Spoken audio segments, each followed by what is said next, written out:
الحمد للہ رب العالمین والصلاة والسلام علی رسولہ محمد وعلی آلہ واصحابہ اجمعین اما بعد فاعوذ باللہ السمیع العلیم من الشیطان الرجیم بسم اللہ الرحمن الرحیم الم ترو کیا نہیں تم نے دیکھا ان اللہ بے شک اللہ تعالیٰ نے مسخر کیا لکم تمہارے لیے. تو اس آیت میں اللہ تعالیٰ نے ابتدا میں تو یہ بتایا کہ میں نے اپنے بندوں پر کتنے احسانات کیے ہیں.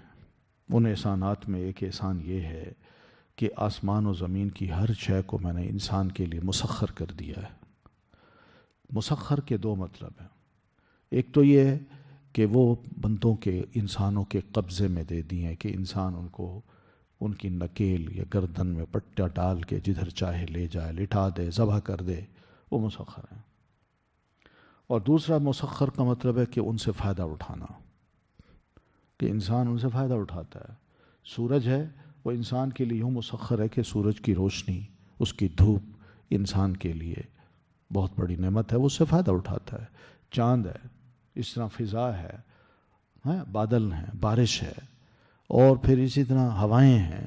یہ سب ایسی چیزیں ہیں جو انسان کے فائدے کے لیے ہیں. تو یہ بھی ایک تسخیر کا معنی ہے. تو تسخیر کے دو معنی ہوئے, ایک فائدہ اٹھانا اور دوسرا بندے کے کنٹرول میں دے دینا. تو آسمان و زمین کی ہر شے کو اللہ تعالیٰ نے بندے کے لیے مسخر کر دیا. ایک بات, ایک بہت بڑا احسان ہے اللہ تعالیٰ کا.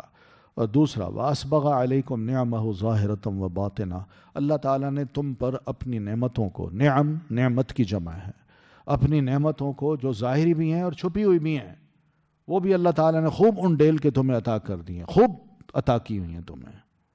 یعنی انسان ان کا خیال بھی دل میں نہیں لا سکتا. اب چھپی ہوئی نعمتیں کیا ہیں؟ یہی ہوا ہے.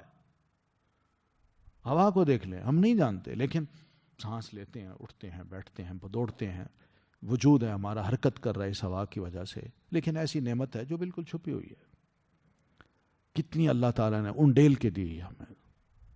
کسی کونے خدرے میں چلے جائیں, وہاں یہ ہوا موجود ہے ہمارے سانس لینے کے لیے, اور یہ آکسیجن ہے. تو یہ بھی دیکھیں. تو بہت سی اور نعمتیں ہیں جن کا ہم سوچ ہی نہیں سکتے اور نہ گن سکتے ہیں.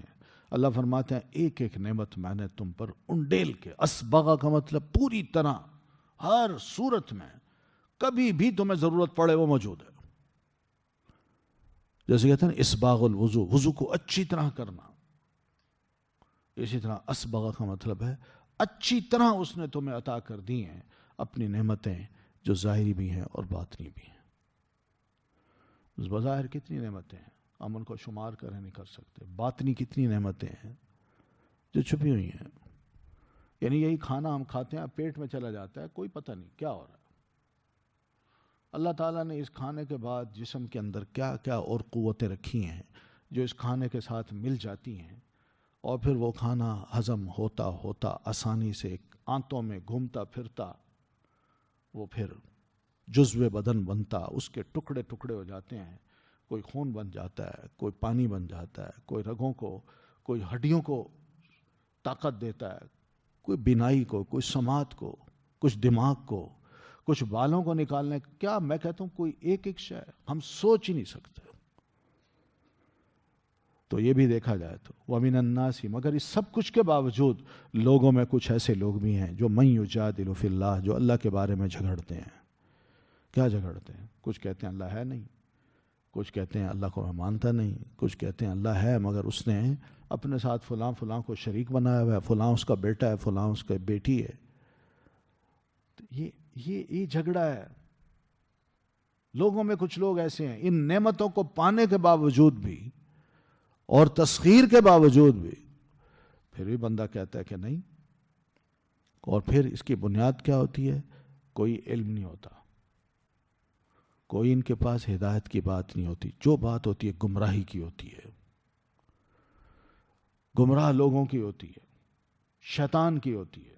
شیطان صفت انسانوں کی ہوتی ہے, اور جس کی کوئی بنیاد نہیں. لاجک ہوتا ہے, اندازے ہوتے ہیں, کوئی علم نہیں ہوتا.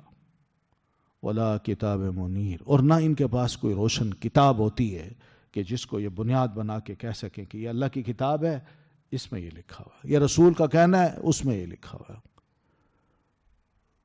کوئی نہیں، محض اندازے ہیں۔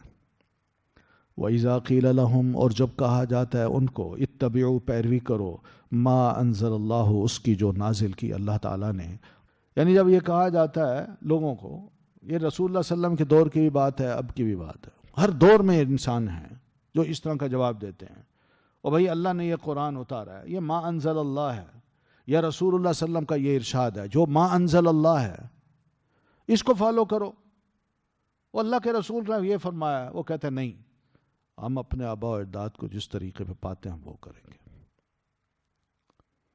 اور اس کے لیے ضروری نہیں کہ وہ منہ سے لفظ نکالیں، بلکہ وہ پیروی کر کے ظاہر کر رہے ہوتے ہیں کہ ہمارے آباء و اجداد اگر ہندو تھے، سکھ تھے، تو ان کے رسم و رواج جو ہیں ہم ان کو چھوڑ نہیں سکتے، یہ ہماری برادری کے رواج ہیں، ہم جاٹ ہیں تو جاٹوں میں ہی رہیں گے، ہم سید ہیں تو سیدوں میں ہی رہیں گے، اور سیدوں کا ہاں یہ رسم و رواج ہوتا ہے اور جاٹوں کے ہاں یہ ہوتا ہے، بس وجدنا علیہ آباءنا۔ اور بھائی اللہ کے رسول نے کہا کہ تم جاٹ بنو یا سید بنو، اور مسلمان بنو، بھائی دین کو فالو کرو۔ اور یہاں تو خاص طور پر کہ ما انزل اللہ کو چھوڑ کے یہ مشرک لوگ جو ہیں یہ اللہ کو نہیں ماننا چاہتے، اللہ کے ساتھ کسی اور کو شریک بنانا چاہتے ہیں، بتوں کی پوجا کرتے ہیں، ان کے ہاں نذرانے پیش کرتے ہیں، منع کیا جاتا ہے تو کہتے ہیں کیوں ہم چھوڑیں، ہمارے آباء و اجداد غلط تھے۔ اللہ فرماتے ہیں اولو کان الشیطان یدعوہم، کیا یہ لوگ شیطان کی تب بھی پیروی کرتے رہیں گے جب شیطان ان کو دوزخ کی آگ، بھڑکتی ہوئی آگ کی طرف دعوت دے رہا ہو؟ وہ بھائی یہ کام کرو، اس میں تو اس شرک سے تو اللہ نے دوزخ میں ڈالنا ہے، آؤ کرو یہ کام، تب بھی وہ اس کی مانیں گے۔ اور سب کو پتہ ہونا چاہیے کہ جو شرک کرے گا وہ کبھی بھی جنت میں نہیں جا سکتا۔ حرم اللہ علیہ الجنہ ومأواہ النار، ایسے لوگوں پر اللہ تعالیٰ نے جنت کو حرام کیا ہے اور ان کا ٹھکانہ دوزخ ہے، ومأواہم النار، اور ان کا ٹھکانہ دوزخ ہے، تب بھی وہ اس کی مانیں گے۔ یعنی عقل سے کام لیں، شیطان تو ان سے الٹے کام کرا رہا ہے، اور اللہ کے رسول صلی اللہ علیہ وسلم یا ما انزل اللہ جو ہے وہ ان کو سیدھی راہ دکھا رہا ہے۔ پھر یہ کس کے بندے ہیں؟ اللہ کے بندے یا شیطان کے؟ وَمَن يُسْلِمْ، اور جو بھی سپرد کر دے گا، وجہہ، چہرہ اپنا، الاللہ، طرف اللہ کے، وَهُوَ، اور وہ محسن، محسن بھی ہو، فقد، تو تحقیق، استمسکا، اس نے تھام لیا، بالعروتی، ایک کڑا، الوثقی، مضبوط، وَإِلَى اللَّهِ، اور طرف اللہ ہی کے، عاقبۃ الامور، انجام ہے تمام کاموں کا۔ ہاں یہ بتایا کہ بس ما وجدنا علیہ آبانا کو چھوڑو، اصل جو چیز ہے نا معیار وہ یہی ہے کہ کوئی بندہ یہ کہے میں فلاں نسل کا ہوں، فلاں برادری کا ہوں، فلاں قبیلے کا ہوں، میں اس فلاں رسم و رواج کا قائل ہوں، نہیں، وہ اگر اس طرح دیکھیں گے تو ہر ایک کے اپنے اپنے ہوں گے، اور ہر ایک اس بات پہ لڑے گا کہ ہم صحیح ہیں تم غلط ہو۔ تو اس لیے قاعدہ یہ ہے کہ ومن، جو بھی، چاہے وہ کسی قبیلے کا ہو، کسی برادری کا ہو، کسی نسل کا ہو، کوئی ہو، جو بھی، مرد ہو، عورت ہو، بوڑھا ہو، جوان ہو، اپنا ہو، پرایا ہو، جو بھی، یسلم وجہہ، سپرد کر دے گا اپنے چہرے کو، اللہ، اللہ کی طرف، یعنی اپنی پورے وجود کو وہ اللہ کے آگے، اللہ کے حکم کے آگے جھکا دے گا، اس کا تابع دار بن جائے گا، اور اس کے ساتھ ساتھ وہ محسن، اور اس کے ساتھ ساتھ وہ محسن بھی ہو۔ محسن کا ایک مطلب کیا ہے کہ وہ مخلص بھی ہو، ایک ایک عمل میں اس کا اخلاص ہو اور وہ اللہ کے لیے ہو۔ تو فقد استمسک بالعروۃ الوثقی، تو تحقیق اس نے مضبوطی سے تھام لیا، کڑا مضبوط، تو اس نے دین کا مضبوط کڑا تھام لیا۔ یہ واقعی اس بندے کی ہدایت پر ہونے کی دلیل ہے کہ جو شخص یہ طے کر لے کہ میں نے اللہ کے حکم کے آگے اپنے آپ کو سبمٹ کرنا ہے، اور جو کام کرنا ہے وہ اللہ کے لیے ہی کرنا ہے، اس میں نہ دکھاوا ہوگا نہ کسی غیر کے لیے ہوگا، تو بتائیے اس سے بڑا مضبوط کڑا اور کس کا ہو سکتا ہے؟ یہ تو بڑا بڑا پکا مسلمان ہے، موحد ہے، مومن ہے. وَإِلَى اللَّهِ عَاقِبَةُ الْأُمُورِ، تو اللہ ہی کی طرف انجام ہیں تمام کاموں کے. ہم جو کچھ بھی کرتے ہیں ہمارا کچھ پتہ نہیں کہ اس کا انجام کیا ہو، مگر اللہ ان کے سب کاموں کے انجام کو اچھی طرح جانتا ہے، اور اسی نے ہمیں انجام دکھانا ہے کہ تم نے یہ کام کس نیت سے کیا، مخلص تھے یا ریاکار تھے. تو اسی کی بنیاد پہ ہمارے ان اعمال کا انجام ہوگا.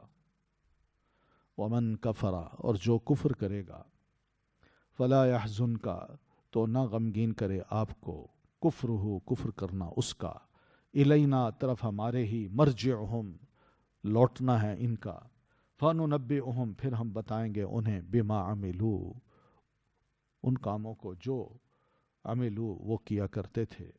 ان اللہ، بے شک اللہ، علیم، خوب جاننے والا ہے، بذات الصدور، سینوں کے بھید کو. اب یہ ساری تاکید کے بعد پھر بھی بندے نہیں سمجھتے اور نہیں مانتے دین کو، اپنے آپ کو سبمٹ نہیں کرتے اللہ کے حکم کے آگے، تو یہ کفر ہے. تو جو کفر کرتا ہے اللہ کے رسول، تو فلا یحزن کا کفر، اس کا یہ کفر آپ کو غمگین نہ کر دے. ٹھیک ہے، بات سمجھانا تھی سمجھا دی، مانتا ہے تو ٹھیک ہے، نہیں مانتا تو آپ کی طرف سے حجت پوری ہو گئی، آپ نے اپنی بات کر دی. اب ہم جانے وہ جانے. الینا مرجعہم، ان سب کا ہماری طرف پلٹنا ہے، مر کے ہمارے پاس ہی آنا ہے، ہم ہی ان کے حساب کتاب لیں گے. فننبئہم بما عملوا، پھر ہم ان کو بتائیں گے کہ وہ کیا کچھ کیا کرتے تھے. ان اللہ، بے شک اللہ تعالی، علیم بذات الصدور، اللہ تو اس وقت بھی لوگوں کے سینوں کے اندر جو بھید چھپے ہوئے ہیں ان کو بھی اچھی طرح جانتا ہے. اور جب کل قیامت کو آئیں گے تو اللہ تعالیٰ تو ہر ایک شے کو جانتا ہوگا، کوئی شے اس پر مخفی نہیں ہوگی. نمتعہم، ہم فائدہ دیں گے انہیں، قلیلاً، تھوڑا. دنیا میں رہنا چاہتے ہیں کفر کی حالت میں تو رہ لیں، تھوڑا عرصہ جئیں گے نا، تھوڑا عرصہ کھا پی لیں گے نا، عیش کر لیں گے نا، اپنی مرضی کی زندگی گزار لیں گے نا، لیکن بالآخر آنا تو ہم نے ہمارے پاس ہی ہے نا انہوں نے. اور جب ہمارے پاس آئیں گے تو چونکہ انہوں نے کفر کیا ہوگا تو اس کفر کی وجہ سے ہم ان کو مجبور کریں گے، دھکیلیں گے ان کو ایک ایسے عذاب کی طرف جو بڑا سخت ہوگا. اس وقت کہیں گے کہ جاؤ نافرمان انسان، جاؤ اس عذاب کی طرف، اب اس کو برداشت کرو، تمہارے کفر کا یہ نتیجہ ہے. وَلَئِن سَأَلْتَهُمْ، اور البتہ اگر تم سوال کرو ان سے، من خلق السماوات، کس نے پیدا کیا آسمانوں کو. اللہ کے رسول، مشرکوں کا حال یہ ہے کہ اگر ان سے ہم سوال کریں، آپ سوال کریں کہ آسمان اور زمین کو کس نے پیدا کیا، تو ان کا جواب ہی ہوتا ہے، اقرار کرتے ہیں وہ کہ اللہ تعالیٰ نے. اب بتائیے اس سے بڑھ کر اور حجت کیا ہو سکتی ہے؟ یہ اقرار بھی کر رہے ہیں، اعتراف بھی کر رہے ہیں کہ اللہ ان تمام کا خالق ہے. تو اب سوال یہ کہ پھر غیر اللہ کی کیوں عبادت کرتے ہیں؟ تو اس لیے اللہ کے رسول، آپ کی طرف سے آپ کی حجت ان کے اعتراف کی وجہ سے قائم ہو گئی. انہوں نے اعتراف کر لیا، آپ کی حجت ان کے خلاف ہو گئی. آپ نے جو ثبوت دینا تھے وہ بھی دیے، اور آپ نے ان سے سوال کر کے ان سے اعتراف بھی کروا ڈالا. اب وہ اس کو نہیں مانتے تو اس میں آپ کا قصور نہیں ہے. آپ کو تو کہنا چاہیے الحمدللہ، اللہ تیرا شکر ہے کہ میں صرف تیری عبادت کرتا ہوں، تو نے مجھے سمجھ دے دی ہے، اور یہ سمجھ بوجھ کے باوجود، اقرار کے باوجود پھر بھی تیری عبادت نہیں کرتے، تو میں تیرا شکر کیوں نہ ادا کروں. تو ایک معنی یہ بھی ہے. تو اس لیے بل اکثرہم لا یعلمون، بلکہ ان کی اکثریت نہیں جانتی. یعنی مشرک جو ہیں یہ نہیں جانتے کہ کس کی ہم تعریف کریں، کس کی حمد کریں، کس موقع پر کس کا شکر ادا کریں. یہ نہ اللہ کی تعریف کرنا جانتے ہیں اور شکر بھی ادا نہیں کرنا جانتے. بس یہ نذرانے دینے، سجدے کرنے، چڑھاوے چڑھانے، غیر اللہ کی عبادت کرنے میں ہی مست ہیں، بس ان کو اور کچھ پتہ نہیں. للہ ما فی السماوات والارض، اللہ ہی کے لیے جو کچھ آسمانوں میں ہے اور جو کچھ زمین میں ہے. ان اللہ، بے شک اللہ تعالی، هو الغنی، جو وہی بہت بے نیاز ہے، الحمید، خوب تعریف والا ہے. یہاں بتایا بادشاہت زمین و آسمان پہ اللہ کی ہے. وہ اپنے ان مشرکوں کی عبادت سے غنی ہے، اس کو ضرورت ہی نہیں ہے. بے شک کریں یہ غیر اللہ کی پوجا، اللہ کو کیا پرواہ ہے. ان اللہ هو الغنی الحمید، خوب تعریف والا ہے. یعنی اس نے اپنی نعمتیں جو انسانوں کو، مخلوقات کو عطا کر رکھی ہیں، ہر انسان اور ہر مخلوق زبان حال سے بھی اور زبان قال سے بھی اللہ کا شکر ادا کر رہا ہے، اللہ کی تعریف کر رہا ہے. چاہے زبان سے کافر اقرار نہ کرے، لیکن وہ جسمانی اعتبار سے وہ اللہ کے آگے جھکا ہوا ہے. ولو، اور اگر، انا، بے شک، ما، جو بھی، فی الارض، زمین میں، من شجرت، درخت ہیں، اقلام، قلمیں ہوں، والبحر، اور سمندر سیاہی ہو، یمدہ، بڑھائیں اس کو، من بعد ہی، بعد اس کے، سبعۃ ابحر، 7 مزید سمندر، ما نفدت، نہ ختم ہوں گے، کلمات اللہ، کلمات اللہ کے. ان اللہ، بے شک اللہ تعالی، عزیز، بہت زبردست ہے، حکیم، حکمت والا ہے. اللہ تعالیٰ فرماتے ہیں زمین کے جتنے بھی درخت ہیں ان کی آپ قلمیں بنا لیں، زمین پہ جتنے بھی سمندر ہیں ان کی سیاہی بنا لیں، اور 7 مزید سمندر بھی ان کے ساتھ مل جائیں اتنے ہی، اور سب کلموں اور سیاہی کے ساتھ بیٹھ کے سارے کے سارے انسان اللہ تعالیٰ کے کلمات کو لکھنا بیٹھیں. کلمات سے مراد یہ کہ قرآن مجید ہے، اس کو لکھنا بیٹھیں اور اس کو سمجھنے کے لیے لکھنا شروع کر دیں. اور پھر اسی طرح اللہ تعالیٰ کی اپنی ذات ہے، اس کے صفات ہیں، اس کے نام ہیں، ان ناموں کو بھی اگر لوگ لکھنا شروع کر دیں اور ان کی صفات کو بیان کرنا شروع کر دیں تو نتیجہ کیا نکلے گا؟ ما نفدت کلمات اللہ، اللہ کے یہ کلمات کبھی ختم نہیں ہوں گے. اللہ تعالیٰ کے یہ احسانات جو اس کائنات میں ہیں، دنیا پر ہیں، انسانوں پر ہیں، مخلوقات پر ہیں، وہ شمار ہی نہیں کر سکیں گے.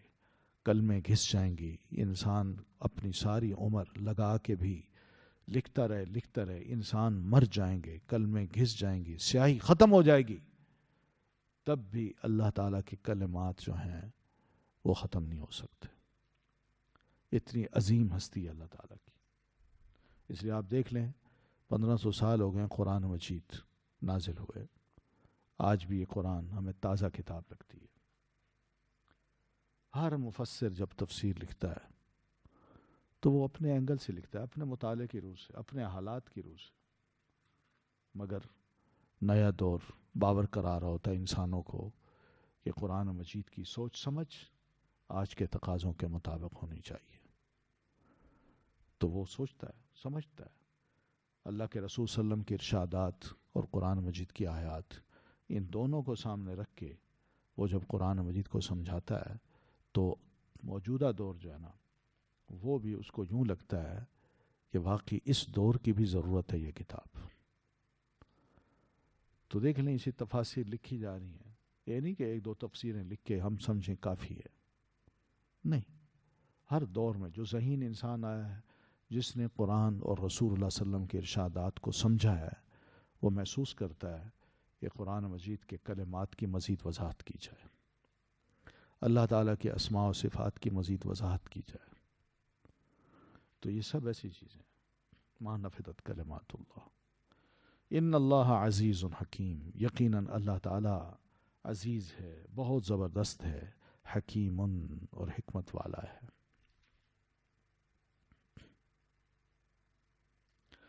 مسئلہ یہ ہے کہ ہم سب انسان جو ہیں ہم مل بھی جائیں تو ہمارا جو علم ہے سارے انسانوں کا، آدم سے لے کر قیامت تک کے آخری انسان، سارے انسانوں کا جو علم ہے وہ اللہ کے علم کے مقابلے میں کتنا ہو سکتا ہے؟ کچھ بھی نہیں. بس یوں ہی سمجھے کہ سمندر کے مقابلے میں جیسے قطرہ ہوتا ہے. تو ہم کیسے اللہ تعالیٰ کی جو یعنی کیا نام ہے اس کے کلمات کی ہم تعریف کر دکھائیں؟ ہم تو نہیں کر سکتے.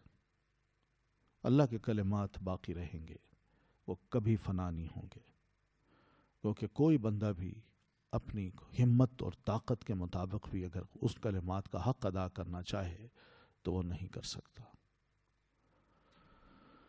ٹھیک ہے. آپ صلی اللہ علیہ وسلم نے بھی اللہ تعالیٰ کے بارے میں ایسے الفاظ جو ہے نا شکرانے کے ادا کرنا چاہیں مگر ان الفاظ میں بھی اس بات کا اعتراف ہے۔ ام المومنین سیدہ عائشہ فرماتی ہیں کہ فقط تو رسول اللہ صلی اللہ علیہ وسلم ذات لیلۃ من فراشی ہی، کہ ایک رات میں نے نبی علیہ الصلاۃ والتسلیم کو اپنے بستر سے غائب پایا، کہ آپ نہیں تھے۔ فلتمستہ، تو اندھیرے میں نے آپ کو تلاش کرنے کی کوشش کی،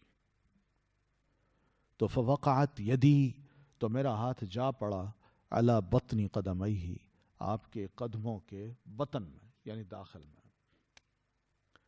تو کیا پتہ چلا؟ وَهُوَ فِي الْمَسْجِدِ، آپ سجدے کی حالت میں تھے اور نماز پڑھ رہے تھے،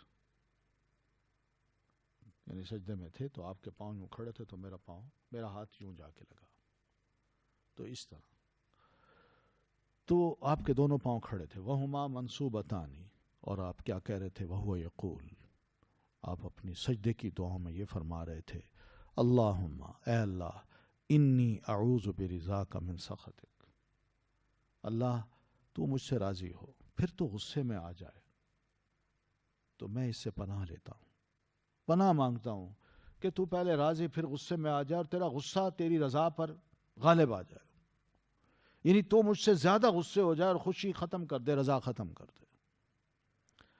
اور پھر دوسرا آپ فرما رہے تھے وَبِمُعَافَاتِكَ مِنْ عُقُوبَتِكَ، تو نے مجھے خیر و عافیت سے رکھا ہوا، کہیں ایسا نہ ہو کہ سزا دے کے وہ عافیت ہی مجھ سے چھین لے، میں اس سے بھی تیری پناہ مانگتا ہوں۔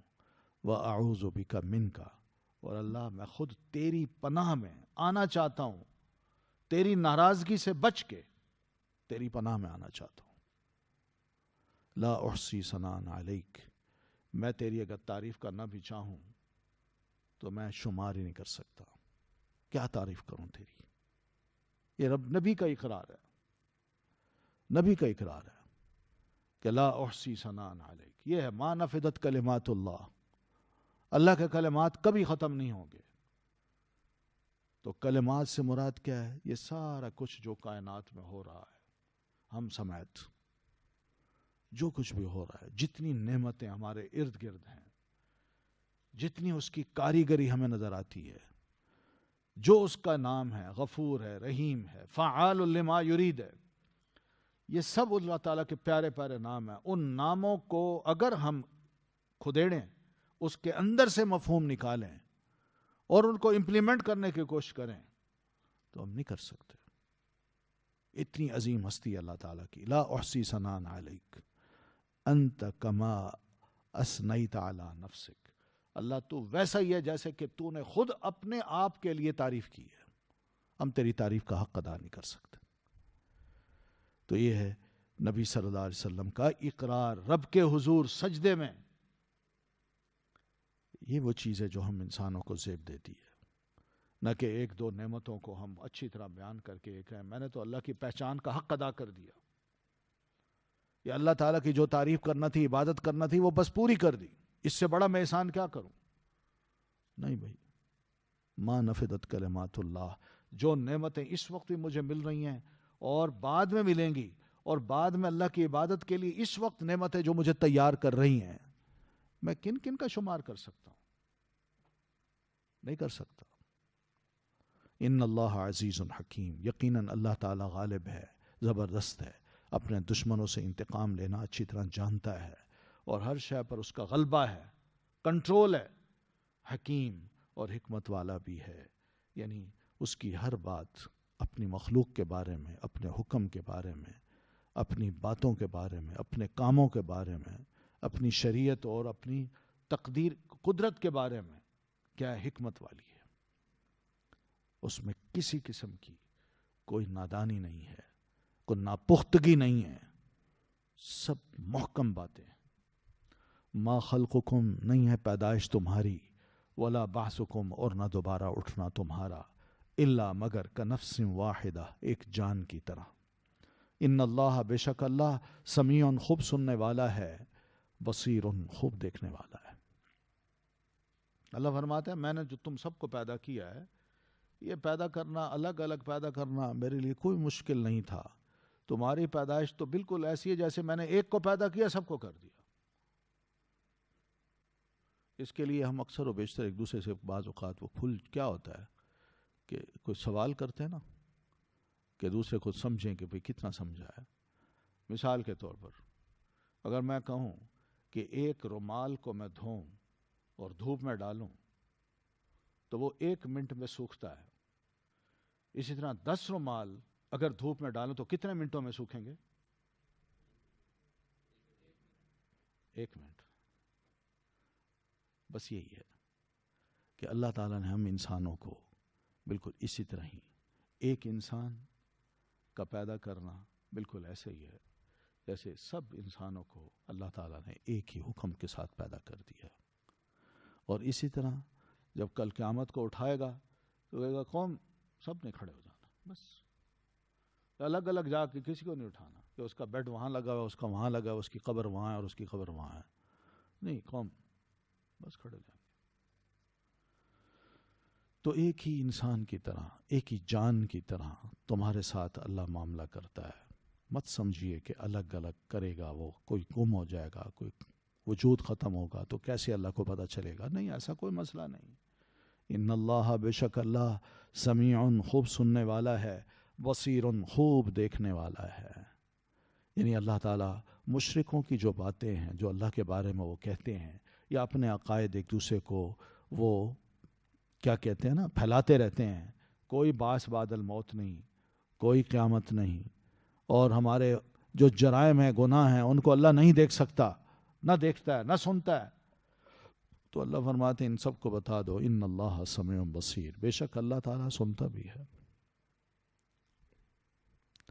یعنی جیسے ایک سب انسانوں کو ایک جان سمجھ کے اللہ ڈیل کرتا ہے، کہے گا کھڑے ہو جاؤ، مر جاؤ، سب مر جائیں گے، کھڑے ہو جاؤ، کھڑے ہو جاؤ. اسی طرح سب کا کہنا جو ہوتا ہے نا، وہ اللہ تعالیٰ سب کا سن رہا ہوتا ہے، سب کو دیکھ رہا ہوتا ہے. الم ترا، کیا نہیں دیکھا تم نے، ان اللہ، بے شک اللہ نے، یا اللہ، یولج اللیل، وہ داخل کرتا ہے رات کو، فی النہاری، دن میں. یہ اللہ فرماتے ہیں انسان اپنی آنکھوں سے دیکھے، غور کرے، اندازے لگائے. یہ سب کام کون کرتا ہے؟ یہ ہے معمولی کام کہ اللہ تعالیٰ یولج، داخل کرتا ہے. ایلاج کہتے ہیں آہستہ آہستہ کسی شے کا داخل کرنا. ٹھیک ہے؟ تو رات دن میں آہستہ آہستہ داخل ہوتی ہے، اور دن بھی آہستہ آہستہ رات میں داخل ہوتا ہے، یکدم نہیں ہوتا. اللہ فرماتے ہیں اس مرحلے کو تم غور سے نہیں دیکھتے. یہ کتنا بڑا کام ہے. کیا تم ایسا کر سکتے ہو کہ کہیں اندھیرا ہو تو آہستہ آہستہ روشنی لے آؤ، اور روشنی آہستہ آہستہ آئے اور اندھیرا غائب ہو جائے؟ یا روشنی ہو تو آہستہ آہستہ تاریکی آئے اور روشنی غائب ہو جائے؟ ہے تمہارے پاس ایسا بندوبست؟ پوری اس کائنات میں نے کیا ہوا ہے بندوبست. تم تو بس اتنا جانتے ہو بٹن ہے، آف کر دو، آن کر دو، بس. لیکن اس طرح آہستہ آہستہ ایک شے کو دوسری شے میں لانا اور دوسری شے کو رخصت کر دینا، پہلی شے کو لے آنا، یہ کس کا کام ہے؟ یہ اللہ کا کام ہے. پھر وسخر الشمس والقمر، اور سورج اور چاند کو بھی اللہ نے مسخر کر رکھا ہے. مراد یہی ہے کہ ان کو حکم دیا ہے کہ سورج تم نے بس اس مدار میں، اس مسافت کے ساتھ، اس رفتار کے ساتھ اور اس مقام پہ نہ اونچا جانا نہ نیچے، تم نے بس گھومنا ہے. اور چاند کو بھی ایسے کہہ رکھا. یہ ہے تسخیر.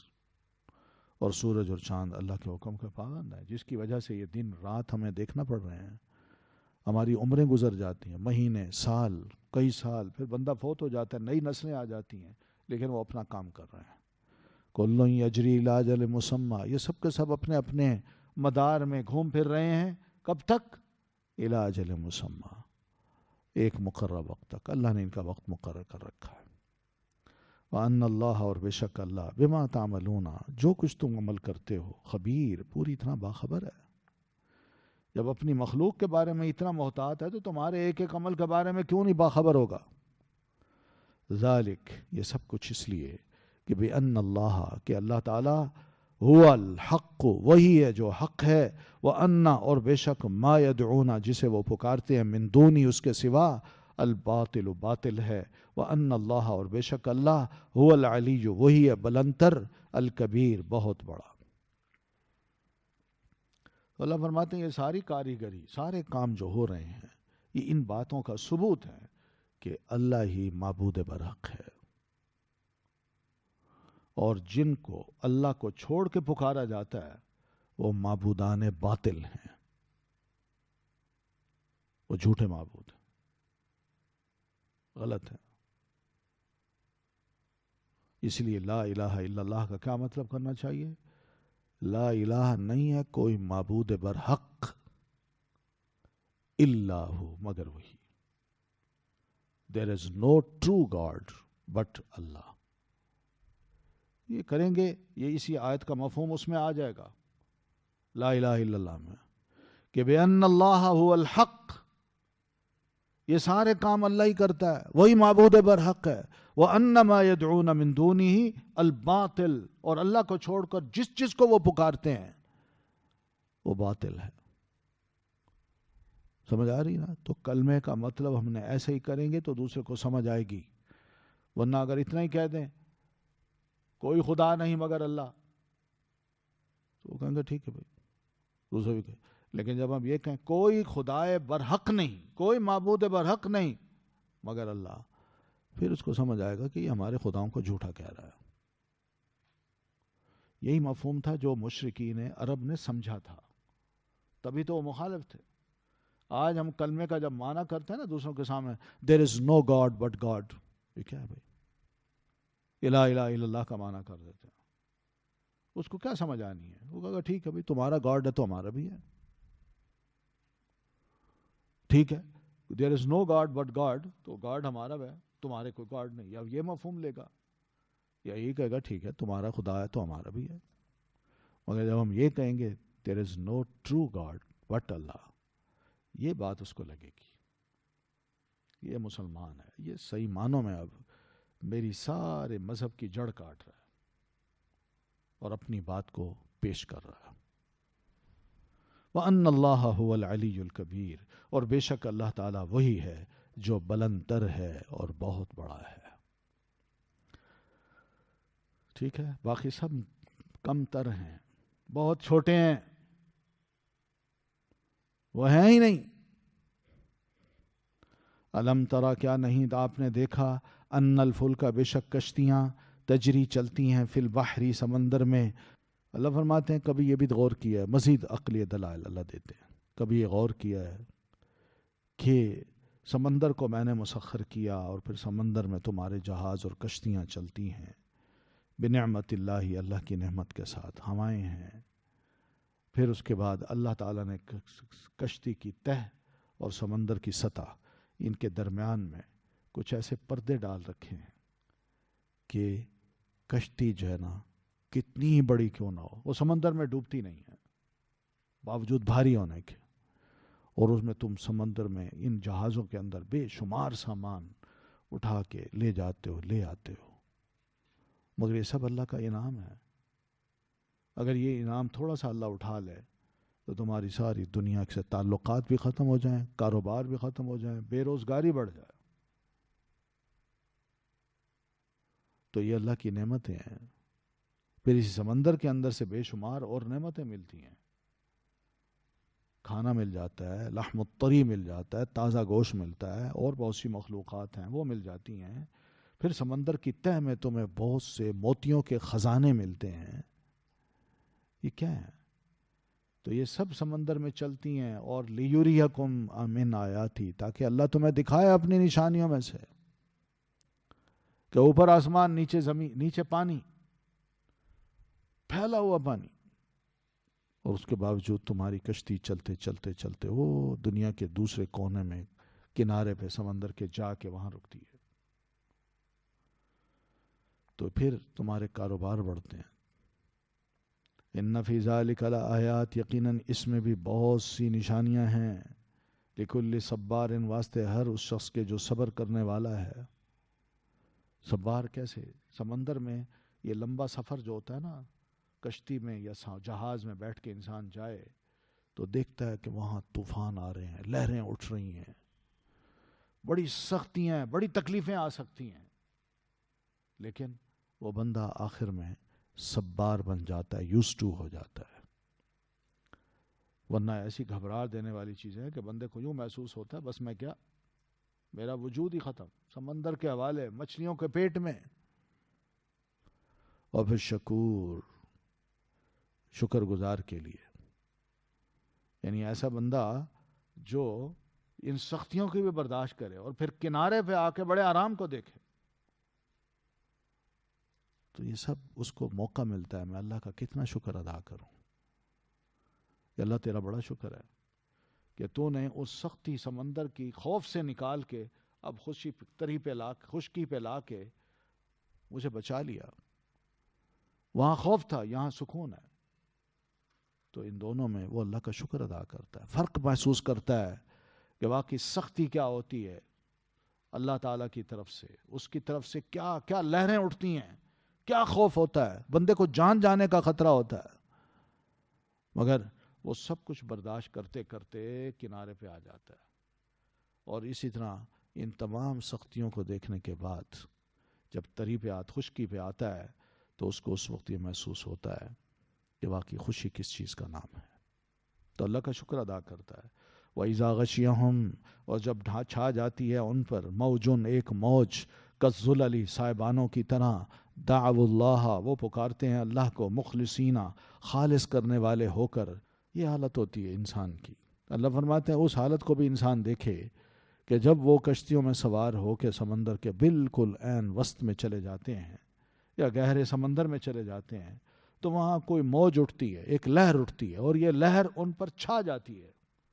وہ اٹھتی ہے کشتی، جہاز، اس سے بھی بلند لہر ہوتی ہے اور وہ اس کو آتا دیکھتے ہیں کہ بالکل سائبانوں کی طرح بہت اونچی دیوار ہے پانی کی اور وہ آ رہی ہے، وہ نہیں چھوڑے گی جہاز کو نہ ہمیں. تو ایسے موقع پر دعوا اللہ مخلصین، وہ پکارتے ہیں اللہ تعالیٰ کو بڑے خالص بن کے کہ بس سارے خدا اس وقت ان سے چھوٹ جاتے ہیں، صرف ایک اللہ یاد آتا ہے. مخلصین لہ الدین، خالص کرنے والے ہو کر اس کے لیے دین کو.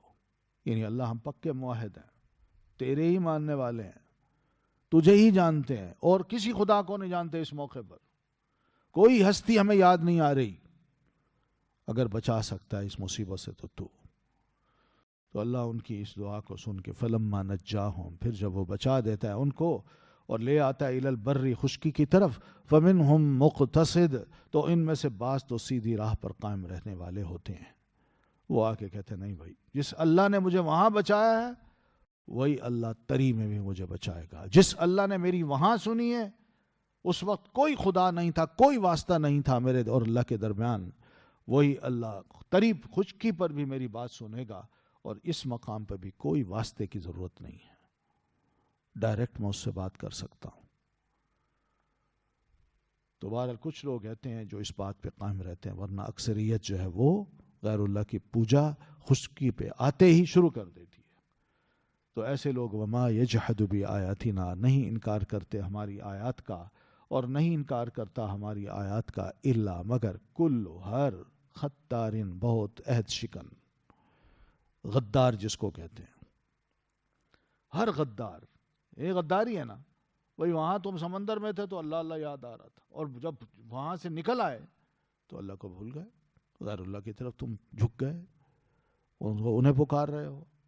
پھر کفور، انتہائی ناشکرے ہو.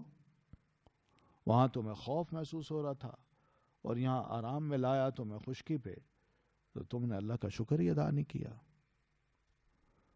تو اللہ فرماتے ہیں ہماری آیات کا انکار اسی قسم کا انسان کرتا ہے، ورنہ کوئی اور جو سمجھدار ہے وہ اس طرح انکار نہیں کرتا.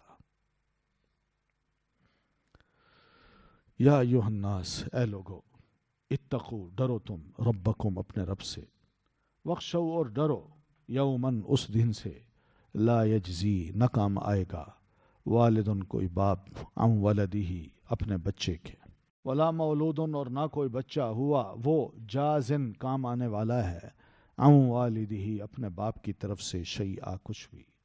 ان وعد اللہ، بے شک وعدہ اللہ کا، حق، سچ ہے. فلا تغرنکم، تو نہ دھوکے میں ڈالے تمہیں، الحیات الدنیا، زندگی دنیا کی، ولا یغرنکم، اور نہ ہرگز دھوکے میں ڈالے تم کو، باللہ اللہ کے بارے میں، الغرور دھوکے باز۔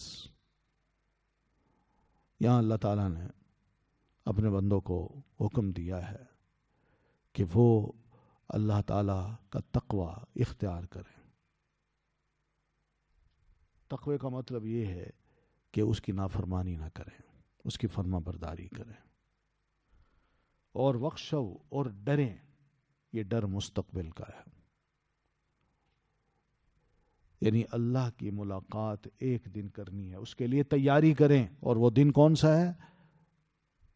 یومن، ایسا دن ہے کہ لا یجزی والد عن ولدہ، نہ کام آئے گا والد اپنے اولاد کے یا اپنے بچے کے۔ دنیا میں تو کام آتے ہیں نا، صبح شام بیچارہ والد ایک کرتا ہے، بچوں کے لیے کماتا ہے تاکہ اچھا کھا سکے، اچھا پی سکے، اچھی ان کی تعلیم ہو۔ یہاں تو دنیا میں بے بس بچے ہوتے ہیں، چھوٹے بچے ہوتے ہیں، والد کام آ جاتا ہے، مگر قیامت کے روز والد کو اپنی پڑی ہوگی اور اولاد کو اپنی۔ والد اپنے بچوں کے کام نہیں آئے گا، اس کو اپنی پڑی ہوگی، اپنی فکر ہوگی، حالانکہ بچے کے لیے تو باپ جان تک قربان کر دیتا ہے، مگر وہاں والد اپنے بچے کو پرے بھاگے گا۔ یوم یفر المرء من اخیہ وامہ وابیہ، وہ دن ایسا ہوگا جب آدمی اپنے باپ کو دیکھ کے بھاگے گا، اپنی ماں سے بھی بھاگے گا، اپنے دوستوں کو بھی دیکھ کے بھاگے گا، بیوی، بچوں، شوہر، کوئی بھی کسی کے کام نہیں آئے گا۔ بھاگے گا اس لیے کہ کہیں یہ نہ کہے کہ بابا آپ میرے بابا ہیں، میرا ایک گناہ اٹھا لیں۔ تو باپ یہی سوچ کے کہ بچہ میرا یوں کہہ دے گا، اس کو دیکھ کے ہی بھاگے گا، وہ میں آج خود اپنے گناہوں تلے دبا ہوا ہوں، میں اس کا بوجھ نہیں اٹھا سکتا۔ تو یہ ہے کہ اس دن سے ڈرو، لا یجزی، نہ کام آئے گا کوئی باپ، والدن، کوئی باپ، عن ولدہ، اپنے بچے کے، ولا مولودن، اور نہ کوئی بچہ ہوا جازن، وہ کام آنے والا ہے، عن والدہ، اپنے باپ کی طرف سے، شیئن، کچھ بھی۔ ہر کوئی اپنا اپنا ذمہ دار ہوگا، بس یہ دیکھ لینا ہے، کیونکہ اس روز سب تعلقات کٹ جائیں گے، بندہ اکیلا ہوگا۔ دنیا میں یہ تعلقات قائم رہتے ہیں، مرتے دم تک رہتے ہیں، مگر مرتے ہی یہ تعلقات ختم۔ یعنی اب بالفرض دیکھیں آپ، ہمارے دادا تھے، فوت ہو گئے،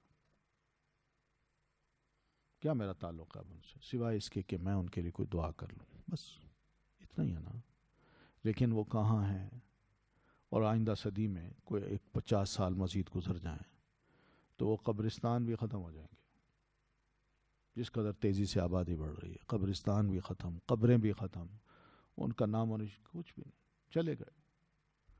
اب یہ اتنی گمنامی کی ہمارے لیے، جو زندہ لوگ ہیں ہمارے لیے، ان کی جو لائف ہے یا جہاں بھی ہیں، ہمارے لیے بالکل گمنامی میں چلے گئے۔ وہ ایک یاد سی رہتی ہے، اور وہ بھی 1-2 نسلوں تک، ورنہ جن کا کچھ پتہ ہی نہیں ہے، جن کو دیکھا ہی نہیں، ہمیں پتہ نہیں ہے ہمارے لکڑ دادا کون تھے، کوئی نہیں جانتا، کبھی ان کا خیال ہی نہیں آتا۔ تو یہ وہ چیز ہے جس کو دیکھنا ہے کہ واقعی، یعنی دنیا میں تو چلے تھوڑے بہت تعلقات ہوتے ہیں، لیکن آخرت کے دن تو یہ تعلقات بھی ختم ہو جائیں گے، ہر ایک کو اپنی پڑی ہوگی۔ یاد رکھو، ان وعد اللہ حق، یقیناً وعدہ اللہ کا برحق ہے، یعنی جو اللہ کہہ رہا ہے ایسا ہی اس نے کرنا ہے۔ وہ کیا ہے؟ یہی کہ اپنے رب سے ڈر جاؤ، اس کی نافرمانی نہ کرو۔ نافرمان بنو گے تو سخت سزا ملے گی، اور فرما بردار بنو گے تو تمہارے عمل تمہارے کام آ جائیں گے۔ پھر وخشو یومن، آئندہ آنے والا جو قیامت کا دن ہے اس کے بارے میں ابھی دنیا میں ڈر جاؤ، یعنی محتاط زندگی گزارو، گناہوں سے بچو، اللہ کی فرما بردار بنو، اس دن رب کے حضور حاضری سے خوف کھاؤ، تو ذرا محتاط لائف گزار لو گے۔ تو یہ ہے ان وعد اللہ حق، فلا تغرنکم الحیات الدنیا، کہیں ایسا نہ ہو کہ دنیا کی زندگی میں تم اتنے مست ہو جاؤ کہ تم اس کے دھوکے میں آ کے آخرت کو بھول جاؤ، مرنا بھول جاؤ، نیک عمل کرنا بھول جاؤ، تمہیں یہی دنیا ہی سہانی لگے. بس یہی دنیا ہے، اسی میں انجوائے کرنا ہے. اور یہ دھوکہ ہے، بہت بڑا دھوکہ ہے. دنیا کی زندگی بہت بڑا دھوکہ ہے. بندے نے مرنا ہے. ابھی کل میں کلپ دیکھ رہا تھا، ایک بندے نے مجھے بھیجا، وہ ایک اچھا نیک انسان تھا، درس دے رہا ہے. درس، عالم دین ہے، درس دے رہے تھے. ممبر پہ بیٹھے ہیں مسجد میں، پبلک بیٹھی ہے. درس دیتے دیتے بس ایسے کوئی آیت پڑھی، بس وہی خاموش اور لڑک گئے، فوت ہو گئے.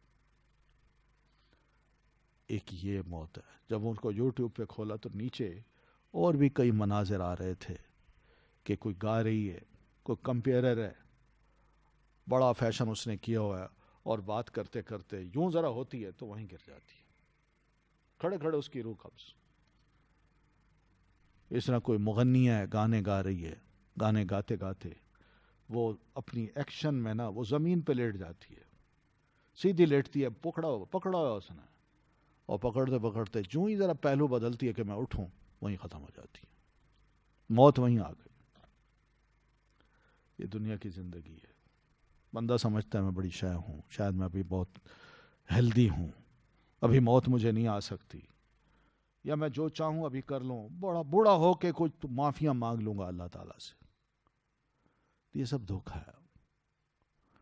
اور پھر یہی ہے کہ دنیا ہے تو بہت کچھ ہے، دنیا ہے تو عزت ہے، یہ بھی دھوکہ ہے. سب اسی کے چکر میں انسان پڑ گئے تو یہ بہت بڑا دھوکہ ہے. بندے کو جب عین اس کا آخری وقت آتا ہے نا، پھر سمجھ آتی ہیں، آنکھیں اس وقت کھلتی ہیں، اور ایسی کھلتی ہیں کہ بند ہی نہیں ہوتی. یہ حالت ہوتی ہے انسان کی. تو یہ دنیا کی زندگی تمہیں دھوکے میں نہ ڈال دے. یعنی تم دنیا میں مست ہو جاؤ اور آخرت کو بھول جاؤ، دنیا میں کوئی نیک کام نہ کر سکو، آخرت کے لیے کوئی سٹور نہ کروا سکو. یہ بہت بڑا دھوکہ ہوگا. یہ عارضی ہے. اس میں یہ بڑی بے رحم ہے. اس میں جب فوت ہوا نا کوئی، تو اس نے نہ دیکھنا جوان کو، نہ جوانی کو، نہ خوبصورتی کو، اور نہ معصومیت کو. موت آ جائے گی بس. وَلَا يَغُرَّنَّكُمْ بِاللَّهِ الْغَرُورُ، اور نہ ہی اللہ کے بارے میں تمہیں کوئی بڑا دھوکے باز. غرور کا مطلب ایک ہوتا ہے غرور کرنا، اور ایک ہے غرور، غین کے اوپر زبر. بڑا دھوکے باز وہ شیطان بھی ہو سکتا ہے، اور انسانی شیطان بھی ہو سکتا ہے. وہ تمہیں کہیں اللہ کے بارے میں دھوکے میں نہ ڈالے. وہ اللہ غفور الرحیم ہے یار، آؤ جوا کھیل لیتے ہیں، شراب پی لیتے ہیں، کیسینو چلتے ہیں، ڈانس کر لیتے ہیں، اور ان لوگوں سے، ان لڑکیوں سے تعلقات رکھتے ہیں. کیا ہے؟ انجوائے کرتے ہیں. وقت آئے گا تو وقت سے پہلے کلمہ پڑھ کے معافیاں مانگ لیں گے. اور اللہ بڑا غفور الرحیم ہے.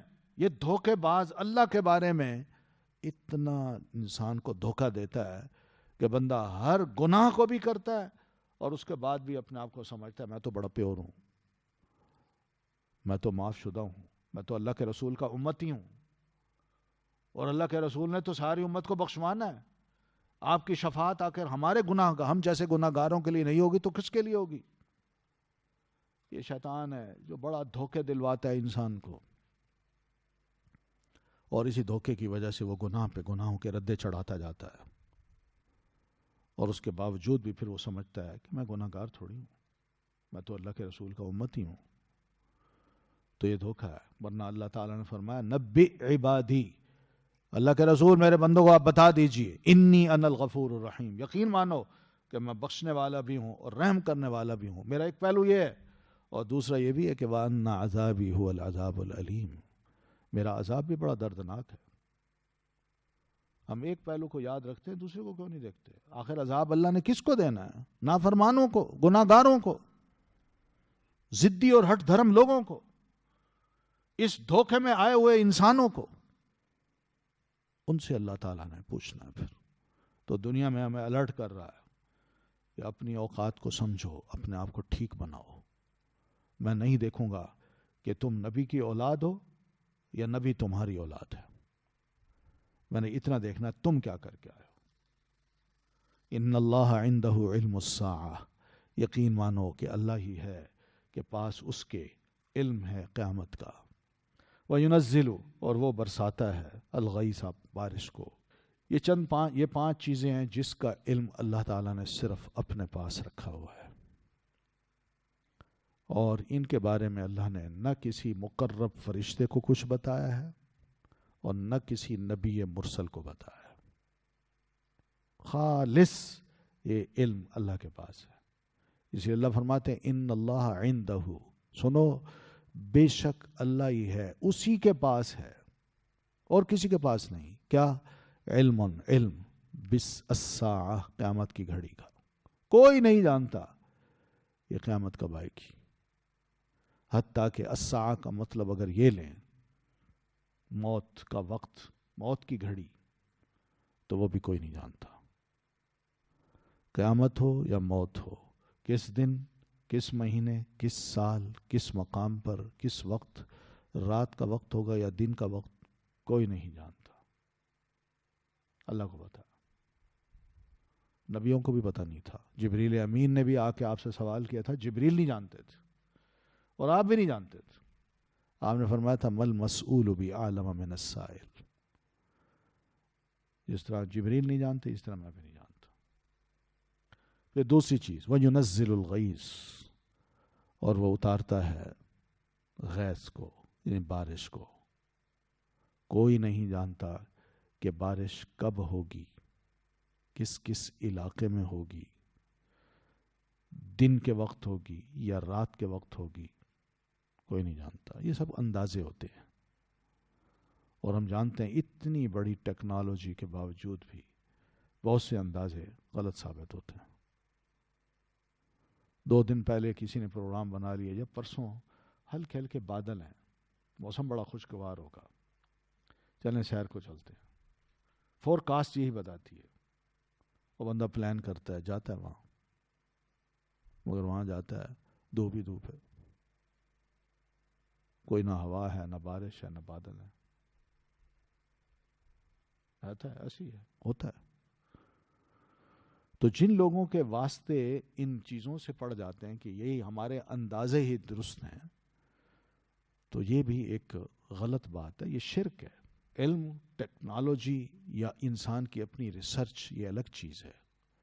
یہ ریسرچ غلط بھی ہو سکتی ہے، مگر اس کو خدائی کا مقام دے دینا کہ اس نے جو بتایا بے نہیں اسی وقت بارش ہوگی اور اسی علاقے میں ہوگی اور اس وقت ہوگی، یہ اللہ کے کام ہے بھائی، یہ اس کا کام نہیں ہے. یہ تو مشینوں پہ بیٹھ کے ادھر ادھر کر کے وہ بتا رہا ہے، لیکن یہ کام اللہ کے ہیں. اللہ چاہے تو ہوا کو یوں بادل لاتے لاتے ہوا کو بیچ کے یوں موڑ سکتا ہے. کیا کرے گا؟ یا بادل کی بجائے وہ سمجھے یہ بادل آ رہا ہے مگر اس میں تیز طوفانی آندھی ہو جو آئے اور اٹھا پٹھا کے چلی جائے، تو بندہ کیا کہے گا کہ بھائی یہ دیکھیں یہ بتانے والا جو تھا فور کاسٹر، اس کا جرم ہے، اس نے غلط بتایا. اس نے یہ کیوں نہیں بتایا کہ اس علاقے میں یہ کہہ رہا تھا بارش ہوگی، یہاں تو آندھی آئی، چھتیں تک اڑا گئیں، بہت سے بندے مر گئے، پکڑو اس کو، اس کے خلاف مقدمہ کرو. تو یہ بعض اوقات لوگ یوں بھی سوچتے ہیں، پھر وہ انہی کوئی خدا سمجھ لیتے ہیں کہ ہماری ٹیکنالوجی یہ خدائی کا مقام رکھتی ہے. نہیں، اندہ اللہ کے پاس اس کا علم ہے. پھر وَيَعْلَمُ مَا فِي الْأَرْحَامِ، اور وہ جانتا ہے جو کچھ رحموں میں ہے. یعنی رحم کوئی ایک نہیں، کئی ہیں. ایک عورت ہے، اس طرح کوئی جانور ہے، فیمیل کوئی کیڑا ہے، کوئی ایک ہے، پرندہ ہے. ان کے رحموں میں کیا ہے وہ اللہ جانتا ہے. کیا سے کیا مراد؟ کہ بچہ جو جننے والا ہے یہ فیمیل ہوگا کہ میل ہوگا، سرخ ہوگا، سفید ہوگا کہ کالا ہوگا، کیا رنگ ہوگا اس کا، یا پھر وہ کیسا ہوگا، شریف ہوگا کہ بدماش ہوگا، اچھا ہوگا کہ برا انسان ہوگا. یہ ہے. آج یہ دعویٰ تو کیا جاتا ہے کہ جناب آپ بس شادی ہو 2 مہینے کے بعد وہ عورت اور مرد چلے جاتے ہیں جا کے نا مہینے 2 مہینے کے اندر وہ سکین کراتے ہیں کہ بیوی میری پریگننٹ ہو گئی، آپ ہمیں اتنا بتا دیں بیٹا ہوگا کہ بیٹی ہوگی. تو وہ خبر لے آتے ہیں، ڈاکٹر اپنے اندازے کے مطابق بتا دیتا ہے کہ بیٹا ہوگا،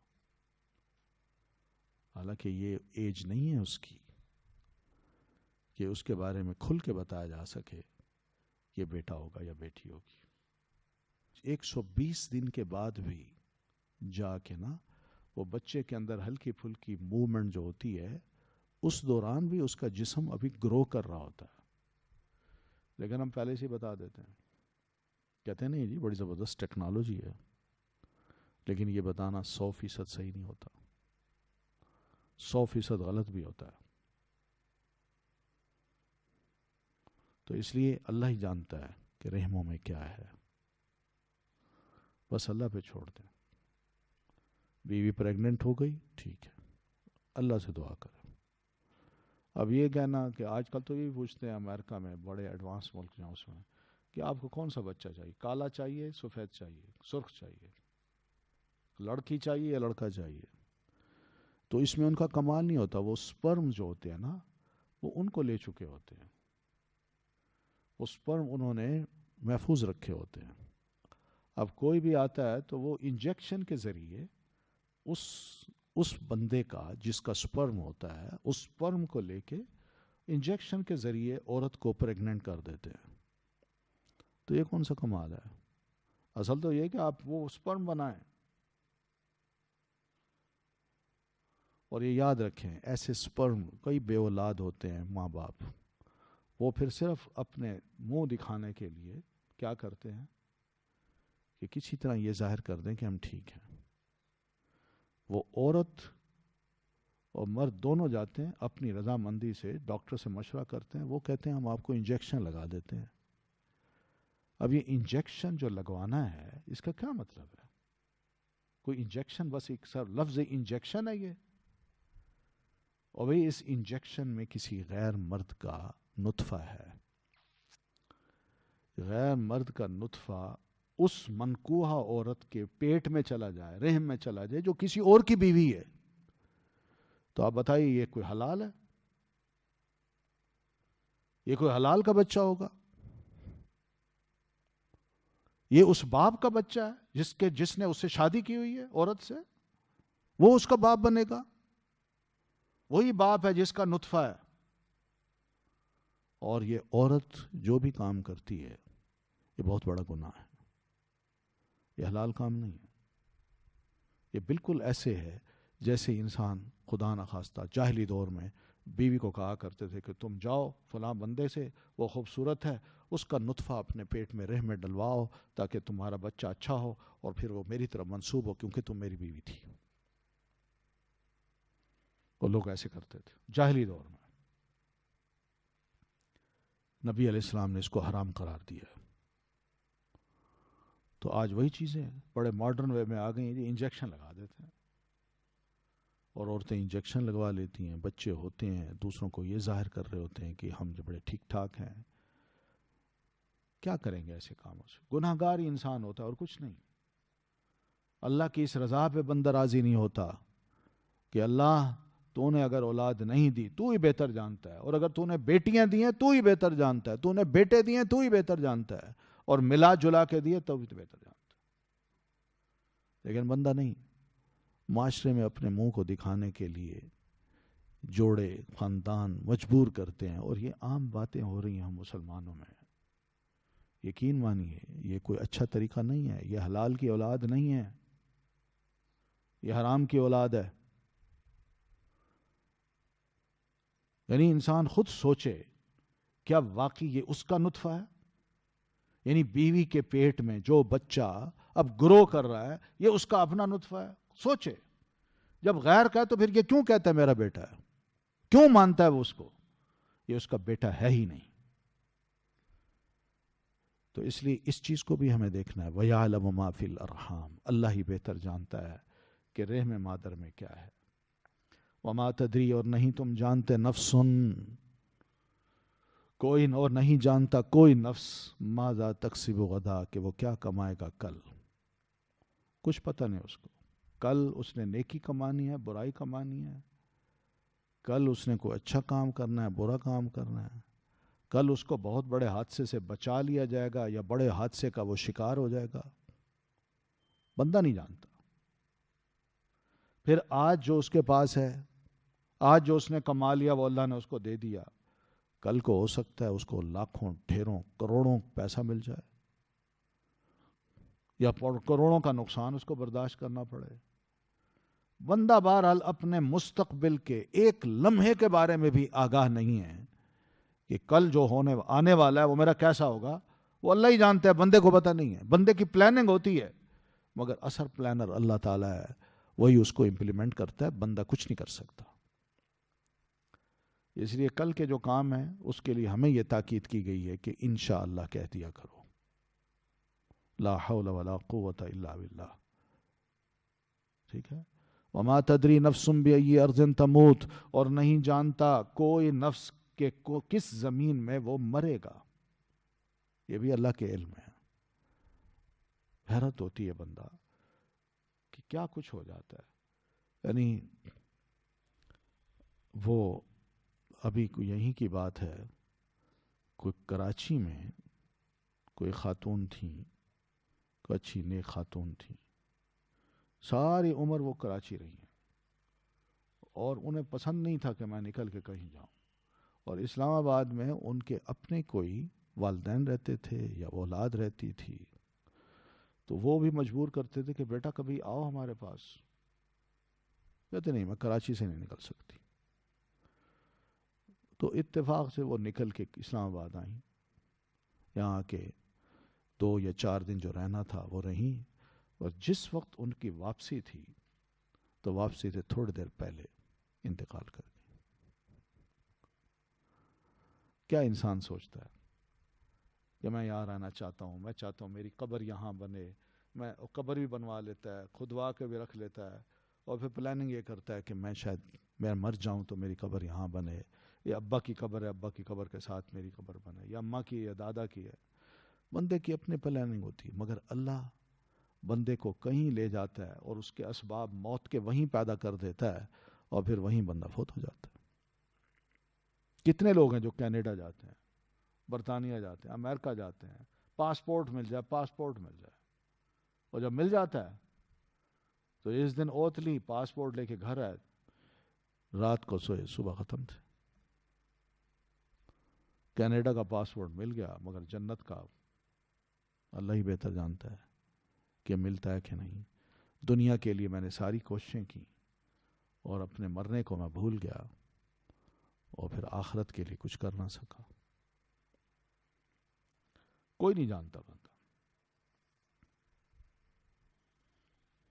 یہ مرنے کا کہا ہے، دفن ہونے کی بات نہیں کی، کیونکہ بندہ مرتا کہیں ہے، پھر اس کے بعد اس کی برادری کے لوگ، رشتہ دار یا اپنے بچے، وہ یہ چاہتے ہیں کہ مثلا میں تھا وہاں البرٹا میں، ایک شہر ہے دنیا کا آخری صوبہ ہے، اور صوبہ میں ایک شہر ہے ایڈمنٹن، میں وہاں تھا. تو میں گیا تو اتفاق سے وہاں ایک ڈیتھ ہو گئی. تو ڈاکٹر صاحب جو تھے انہوں نے مجھے کہا کہ ڈاکٹر صاحب آپ ان کو نہلا دیں. تو بڑے اچھے لوگ تھے، یہ ہے وہ ہے.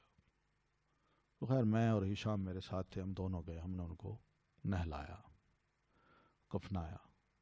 تو بس وہ جب تیار ہو گئی باڈی تو بچے آ گئے، کہنے لگے جی ہم نے ان کو پاکستان بھیجنا ہے.